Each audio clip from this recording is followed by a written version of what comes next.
কোনো কেবল operator channel বন্ধ করে জনমনে অসন্তোষের চেষ্টা করলে সরকার পদক্ষেপ নিলে সমর্থন দেবে association of television channel owners অ্যাটকো।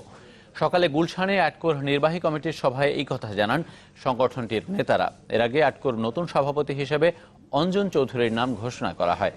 জানানো হয়, প্রধানমন্ত্রীর বেসরকারি খাত বিষয়ক উপদেষ্টার দায়িত্ব পালন করায় অ্যাটকোর সভাপতির পদ ছেড়েছেন সালমান এফ রহমান। পরে কমিটির সাথে সাক্ষাৎ করেন ইলেকট্রনিক গণমাধ্যম কর্মীদের সংগঠন ব্রডকাস্ট জার্নালিস্ট সেন্টার বাংলাদেশের নেতারা।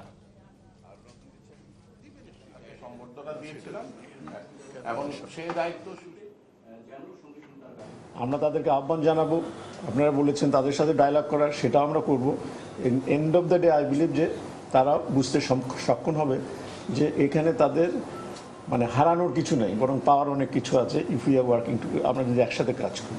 অ্যাটকোরও যদি কোনো সমস্যা থাকবে সেখানেও আমার যা সহযোগিতা করা সেটা গোজ উইদাউট সেইং, আমি কিন্তু সেই সহযোগিতা সব দিকে আমি করব।